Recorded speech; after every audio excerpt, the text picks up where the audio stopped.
안녕하세요. 서울시립과학관 해설사 도니입니다. 여러분들과 이번에 함께할 이야기는 서울의 한강인데요. 서울의 중심을 가르는 한강은 국가 1급 하천으로 식수가 되기도 하며 여러 동물들의 서식지인데요.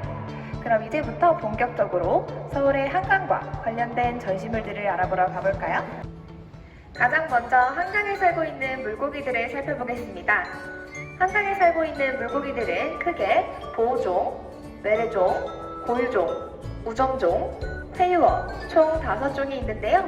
많은 물고기들이 있지만 그 중에서도 재미있는 특징을 가진 친구들을 만나러 가볼까요?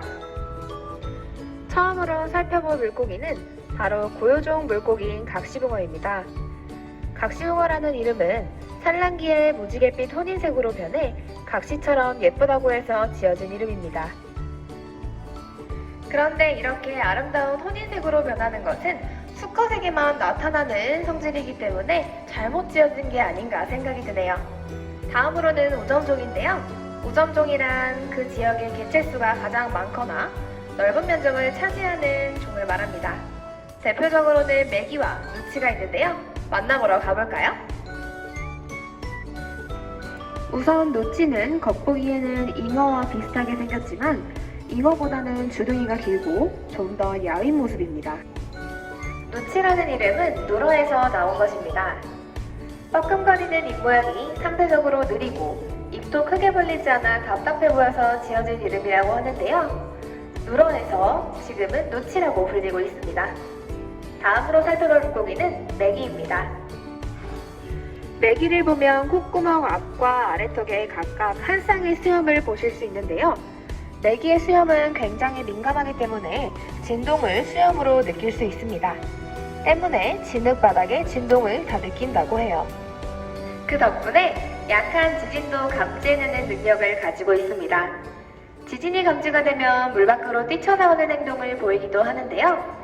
그래서 지진이 자주 발생하는 일본에서는 지진을 예측하는 고기라고 부른다고 합니다. 마지막으로는 회유어인데요. 회유어는 산란과 성장을 위해 이동하는 물고기입니다. 그 중에서도 변장어는 장어류 중에서 유일하게 바다에서 태어나 강으로 올라가 생활하는 물고기입니다. 네, 이렇게 한강에 사는 물고기들을 살펴보았는데요. 우리나라 역사를 살펴보면 삼국시대부터 이 한강을 차지하기 위해 싸웠습니다. 그만큼 한강은 우리의 식수이자 동식물들의 서식지로 매우 중요한 역할을 하고 있는데요. 그럼 이번에는 밤섬에 대해 알아보러 가볼까요? 밤섬은 여의도에 있고 서강대교 아래에 있는 섬입니다. 그런데 왜 이름을 밤섬이라고 지었을까요? 바로 밤알이 벌어질 때와 모습이 흡사하여 밤섬이라고 이름이 붙여졌습니다. 이곳 밤섬은 1967년도에 여의도를 개발하기 위해 폭파시켰었는데요. 시간이 흐르고 퇴적물이 쌓여서 다시 모래섬으로 부활했답니다. 자연의 힘은 대단하죠? 이러한 역사를 가지고 있는 밤섬은 서울의 자연 생태계에 매우 중요한 역할을 하고 있습니다. 그 중에서도 철새들에게 좋은 환경을 제공하고 있는데요. 모래사장도 있고 뻘, 습지가 있으며 갈대와 억새 등이 있어서 조류가 서식하기에 좋은 조건을 갖추고 있습니다. 그래서 철새들의 은식처이자 번식의 둥지로서 역할을 하고 있습니다. 이렇게 도심 속에 철새 도래지가 있는 것은 매우 드문 경우입니다. 세계적으로 물새, 철새들을 소중히 여겨 그들의 보금자리 습지를 보호하자는 람사르 협약이라는 것이 있는데요. 밤섬 또한 람사르 습지로 지정이 되어서 보호를 받고 있습니다.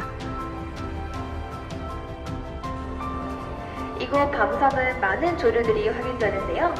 그 중에서도 멸종위기종인 핑코리술이나 천연기념물인 원앙도 발견이 되었습니다. 이렇게 보듯이 밤섬은 멸종위기종이나 천연기념물의 동물들이 서식할 만큼 좋은 환경을 가지고 있습니다. 다음으로는 한강의 다리 구조를 살펴보러 가볼까요? 한강의 다리는 총 31개로 27개의 대교와 4개의 철교로 이루어져 있습니다. 한강 한강의 다리 구조에는 트러스교, 아치교, 건어교 등이 있는데요. 다리 구조가 나뉘는 이유는 무엇일까요? 바로 건설되는 땅의 성질에 따라 다르게 만들기 때문입니다. 먼저 건어교는 기둥과 기둥 사이에 볼을 걸쳐놓은 형태로 구조도 간단하고 빠르게 만들 수 있기 때문에 한강의 다리에서 가장 많이 볼 수 있습니다. 기둥을 많이 세우면 세울수록 적합하기 때문에 다리를 많이 세울 수 있는 곳에 적합합니다. 대표적으로는 양화대교가 있습니다. 트러스교는 뼈대의 구조를 삼각형으로 조립하여 만든 다리입니다. 삼각형의 형태로 만들게 되면 받는 힘을 분산하여 지탱하기 때문에 튼튼합니다. 아치교는 말 그대로 아치 형태의 다리인데요. 아치는 수직 방향으로 힘을 받으면 힘이 바깥쪽으로 이동하게 되어 안정적인 형태의 다리입니다. 그렇다면 여기서 퀴즈! 한강에서 가장 긴 다리는 무엇일까요? 바로 마곡대교입니다.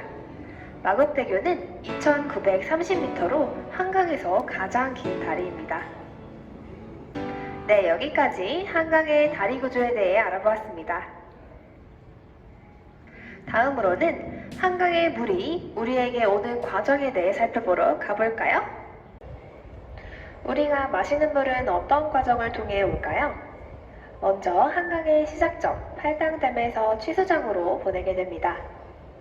취수장에서 1차적으로 수질 검사를 마친 후에는 착수정으로 가게 되는데요. 착수정은 물의 수위를 조절하고 큰 물질을 가라앉히는 역할을 합니다. 다음으로는 혼화지로 보내고 이 혼화지에서 불순물을 제거하기 위해 응집제를 넣는데요. 불순물 입자들은 음전하를 띠고 있어서 쉽게 뭉쳐지지 않아 양전하를 띠는 응집제를 첨가하게 됩니다. 이렇게 뭉쳐진 불순물 덩어리는 침전지에서 여과지로 보내지게 되는데요. 자갈과 모래를 통해 물이 지나가면서 작은 불순물들을 다시 걸러냅니다. 그리고 고도 정수 처리장으로 보내 오존과 활성탄의 흡착력을 활용하여 미세한 불순물들을 제거하고 냄새까지 제거하게 됩니다.